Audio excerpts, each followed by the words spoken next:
Note বিতর্কে দিল্লি হাইকোর্টের বিচারপতি যশবন্ত বর্মা এবং নজিরবিহীনভাবে ফুটেজ সহ রিপোর্ট আপলোড করল সুপ্রিম কোর্ট। দিল্লি হাইকোর্টের বিচারপতি যশবন্ত বর্মার বাড়ি থেকে প্রচুর পরিমাণ টাকা উদ্ধারের অভিযোগে তোলপাড়ের মধ্যেই সুপ্রিম কোর্টের প্রধান বিচারপতির কাছে দিল্লি হাইকোর্টের প্রধান বিচারপতির দেওয়া রিপোর্ট এবার সরাসরি সুপ্রিম কোর্টের ওয়েবসাইটে আপলোড করা হলো। সেই রিপোর্টে রয়েছে চাঞ্চল্যকর ছবি এবং ভিডিও।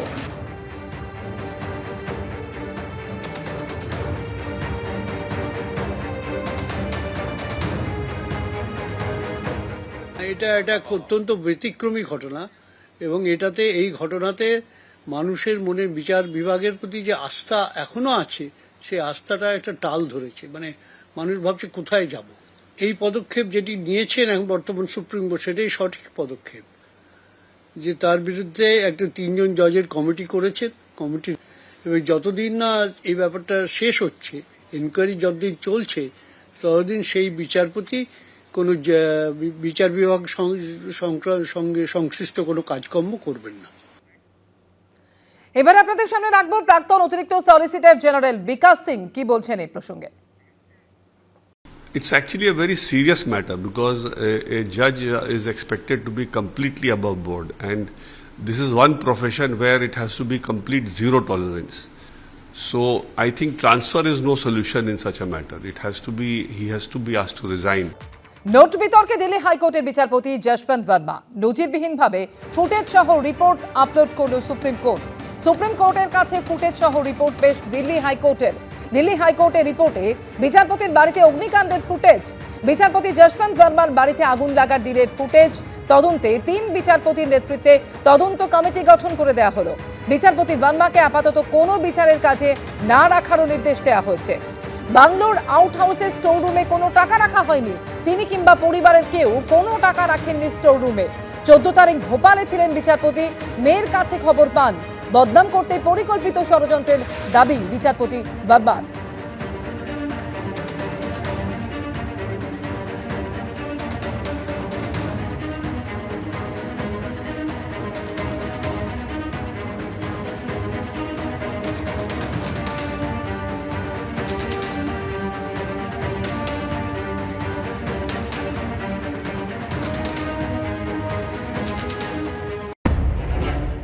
দিল্লি হাইকোর্টের বিচারপতি যশবন্ত বর্মার বাড়ি থেকে প্রচুর পরিমাণ টাকা উদ্ধারের অভিযোগে তোলপাড় গোটা দেশ। আর এই ঘটনাই এবার চাঞ্চল্যকর মোড় নিল। গোটা অভিযোগ খতিয়ে দেখতে দিল্লি হাইকোর্টের প্রধান বিচারপতিকে নির্দেশ দিয়েছিলেন সুপ্রিম কোর্টের প্রধান বিচারপতি সঞ্জীব খান্না। নজিরবিহীনভাবে দিল্লি হাইকোর্টের প্রধান বিচারপতি দেওয়া সেই রিপোর্ট এবার সুপ্রিম কোর্টের ওয়েবসাইটে আপলোড করা হলো। বিচারপতি বর্মার বাংলোর যে স্টোররুম থেকে প্রচুর পরিমাণে টাকা উদ্ধার হয়েছে বলে অভিযোগ, সেই স্টোররুমের ছবি ও ভিডিও সুপ্রিম কোর্টের ওয়েবসাইটে আপলোড করা হয়েছে। ছবিতে দেখা যাচ্ছে দমকল বিভাগের কর্মীরা আগুন নেভানোর পর স্টোররুমের বিভিন্ন অংশ খুঁটিয়ে খুঁটিয়ে দেখছেন, আর তাতেই দেখা যাচ্ছে প্রচুর সংখ্যক নোটের মতো দেখতে পোড়া সামগ্রী মেঝেতে পড়ে রয়েছে। সেগুলো সরিয়ে দেখছেন দমকল কর্মীরা। 14 मार्च को आग लगी थी, उस दौरान वहां पर जो फायर ब्रिगेड के लोग और पुलिस के लोग जो गए थे, उन्होंने जो वीडियो बनाया था और जो फोटो खींचे थे, जो आउट हाउस था, एक तरह से स्टोर रूम था, उसको भी सुप्रीम कोर्ट ने सार्वजनिक कर दिया है। এই ছবি ও ভিডিও 14 তারিখ অর্থাৎ দোলের দিনের। বিচারপতি বর্মার বাড়িতে যখন আগুন লাগে খবর পেয়ে সেখানে পৌঁছয় দমকল, তারা আগুন নেভায়। এটি সেই সময়কারী ছবি। 15 তারিখ এগুলি দিল্লি হাইকোর্টের প্রধান বিচারপতি ডি.কে. উপাধ্যায়কে পাঠান দিল্লির পুলিশ কমিশনার সঞ্জয় অরোরা। দেশের প্রধান বিচারপতিকে দিল্লি হাইকোর্টের প্রধান বিচারপতি যে রিপোর্ট পাঠিয়েছেন তাতে তিনি লিখেছেন, প্রাথমিকভাবে তদন্তের ভিত্তিতে আমার মনে হচ্ছে যারা এই বাংলোতে থাকেন তারা বাড়ির পরিচারক, বাগানের মালি এবং সিপিডব্লিউডির কর্মচারীরা ছাড়া ওই স্টোররুমে অন্য কারো পক্ষে ঢোকা সম্ভব নয়। তাই আরও গভীরে গিয়ে এই ঘটনার তদন্ত করা উচিত।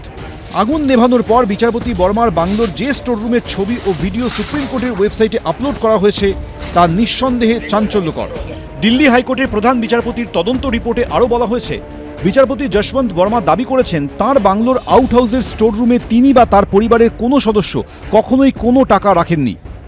এই সম্পর্কে তিনি কিছু জানেন না। টাকা তাঁর বলে যে অভিযোগ করা হচ্ছে তা সম্পূর্ণ ভিত্তিহীন। বিচারপতি বর্মার আরও দাবি তাকে বদনাম করার লক্ষ্যে এটা একটা পরিকল্পিত ষড়যন্ত্র।